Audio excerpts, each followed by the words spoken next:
आप सभी को नमस्कार, नमस्ते, प्रणाम। आप सुन रहे हैं किताबें और मैं। यहाँ आपको सुनने को मिलेंगे प्रसिद्ध लेखकों के बेहतरीन उपन्यास, नाटक और कहानियाँ। तो बने रहिए मेरे यानी लवेश कुमावत के साथ और सुनते रहिए किताबें और मैं। आज मैं आपको सुनाने जा रहा हूँ रविंद्रनाथ टैगोर की लिखी कहानी मुन्ने की वापसी। उसकी उम्र 12 वर्ष के लगभग रही होगी जब वह उस हवेली में अपने मालिक के पुत्र अनुकूल की देखभाल के लिए नौकर रखा गया था। उसका नाम राईचरण था। आज काफ़ी समय बीत चुका है। नन्हा अनुकूल राईचरण की गोद से निकलकर स्कूल में दाखिल हुआ, फिर कई सीढ़ियाँ चढ़कर स्कूल से कॉलेज में पहुँचा, फिर कॉलेज छोड़कर सरकारी महकमे में मुंसिफ हो गया।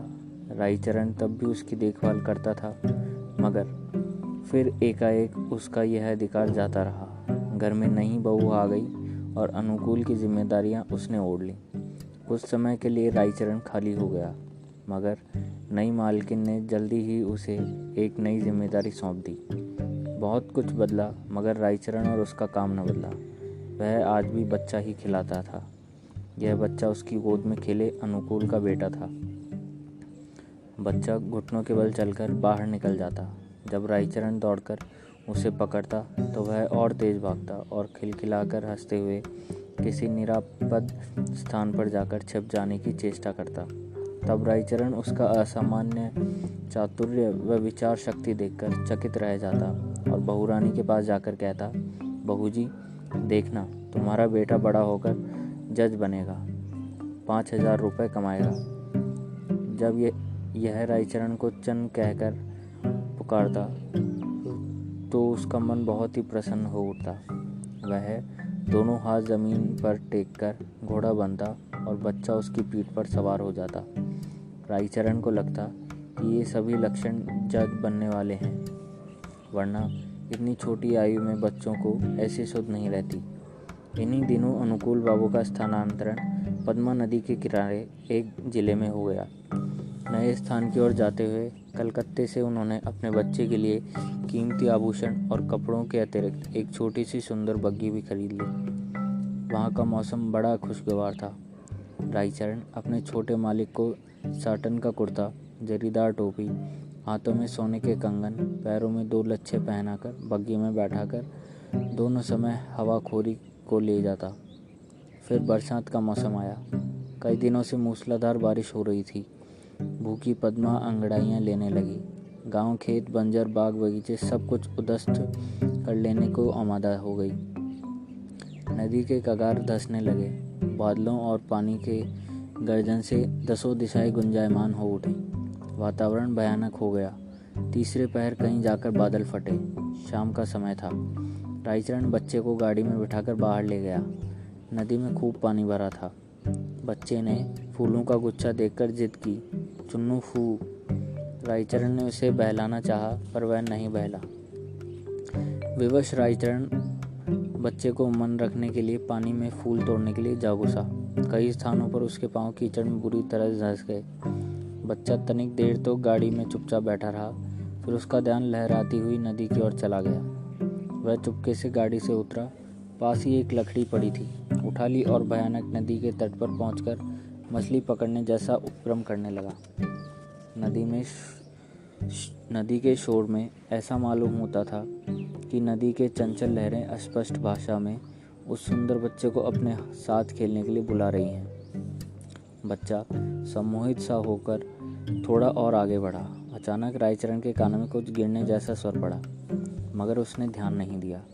नदी किनारे के पत्थर पानी की चोट से पांव उखड़ जाने के कारण नदी में गिरते ही रहते हैं। बरसात के मौसम में ऐसा होता ही रहता है, राईचरण ने सोचा और फूल तोड़ने में व्यस्त रहा। राईचरण फूल लेकर वापस आया तो देखा गाड़ी खाली है। उसने इधर उधर देखा, कहीं बच्चे की मौजूदगी का चिन्ह तक दिखाई न दिया। तभी किसी अज्ञात आशंका से उसका कलेजा कांप गया। पांव तले से धरती सरक गई और खून बर्फ सा जम गया। पागलों की भांति चारों ओर खोजने लगा। वह बार बार बच्चे का नाम लेकर पुकारता था, लल्ला बाबू, छोटे बाबू, कहाँ हो? फिर मुझे पुकारो छोटे बाबू। लेकिन उत्तर में उसे चंद की मधुर ध्वनि सुनाई न दी। चारों ओर अंधेरा छाने लगा। रायचरण की हालत विक्षिप्त सी हो गई। उधर जब चारों ओर अंधेरा छा गया तो बच्चे की माता को चिंता होने लगी।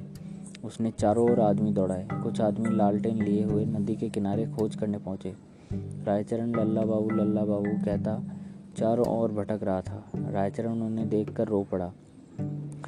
उन्होंने उससे प्रश्न करने आरंभ किए, किंतु वह प्रत्येक प्रश्न के उत्तर में यही कहता, मुझे कुछ पता नहीं। आगंतुकों के समक्ष स्पष्ट हो गया कि लल्ला के साथ कुछ अहित हो गया है। वे फौरन रायचरण को घर लेकर पहुंचे।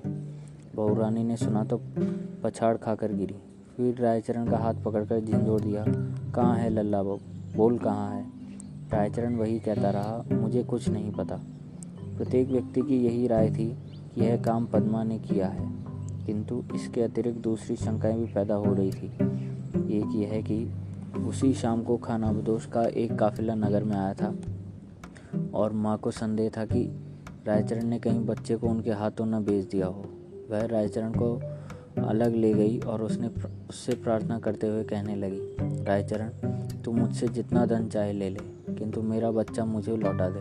पर रायचरण कुछ उत्तर न दे सका, केवल सिर थामे रोता रहा। मालकिन ने क्रोध के आवेश की दशा में उसको घर से निकाल दिया। अनुकूल बाबू ने पत्नी को बहुत समझाया, किंतु माता के हृदय में शंकाएं दूर न हुई। वह बराबर यही कहती रही कि मेरा बच्चा सोने के गहने पहने हुए था, अवश्य इसने। रायचरण अपने देश लौट आया। उसके कोई संतान न थी और न ही अब होने की कोई संभावना थी।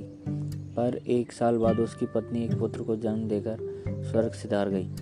घर में एक विधवा बहन थी। उसने बच्चे के पालन पोषण का भार अपने ऊपर ले लिया। उसने बड़े प्यार से उसका नाम फैलना रखा।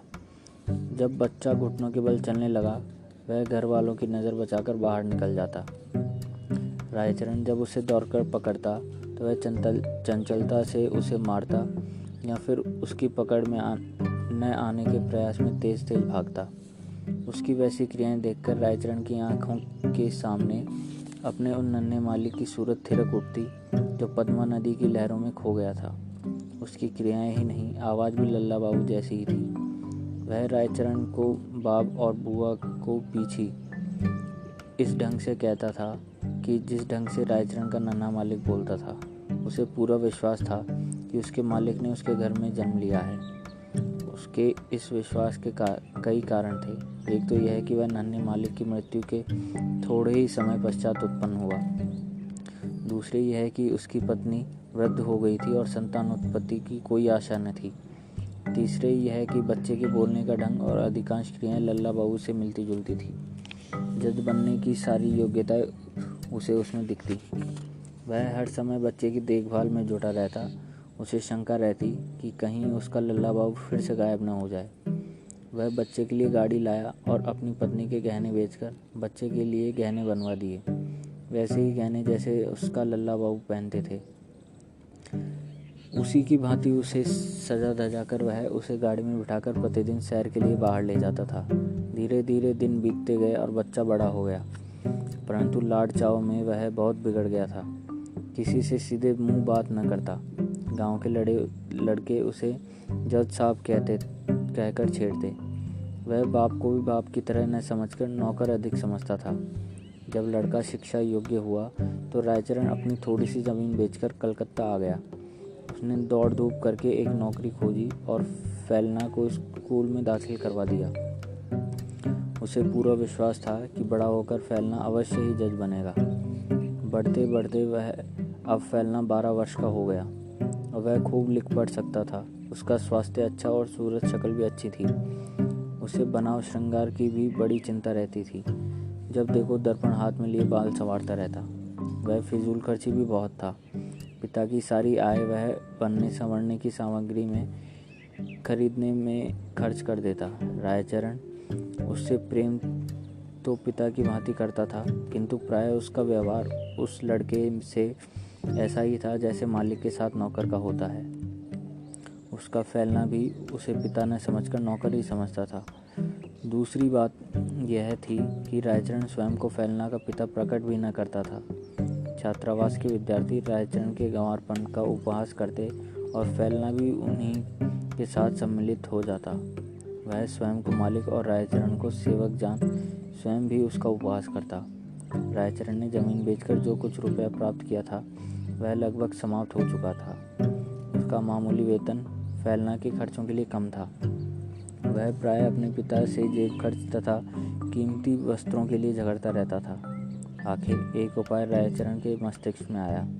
उसने नौकरी छोड़ दी और उसके पास जो कुछ शेष रुपये था उसे फैलना को सौंप कर बोला, फैलना, मैं एक आवश्यक काम से गांव जा रहा हूँ, बहुत जल्द वापस आ जाऊँगा, तुम किसी बात से घबराना नहीं। रायचरण सीधा उस स्थान पर पहुंचा जहां अनुकूल बाबू जज के पद पर नियुक्त हुए थे।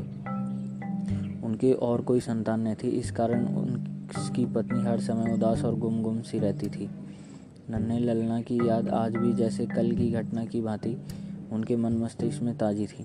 शाम का वक्त था। अनुकूल बाबू कचहरी से वापस आकर कुर्सी पर बैठे हुए थे। उनकी पत्नी एक साध्वी सी स्त्री से संतानोत्पत्ति के लिए कोई दवा खरीद रही थी।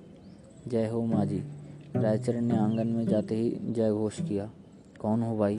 अनुकूल बाबू ने नाक पर चश्मा दुरुस्त करते हुए पूछा। मैं हूँ माई बाप। वह आगे बढ़कर उनके कदमों पर बैठ गया। आपका सेवक रायचरण। काफ़ी दिनों के पश्चात वह अपने वृद्ध नौकर रायचरण को देखकर आश्चर्यचकित हुए। पुरानी सेवाओं का विचार करके उनको रायचरण पर तरस आ गया और उससे पूछा, क्या तुम फिर नौकरी पाना चाहते हो? रायचरण ने मुस्कुराकर उत्तर दिया, मैं अपनी मालकिन को आशीष देने आया हूँ। सरकार, आपके बच्चे को पद्मा ने नहीं, मैंने चुराया था।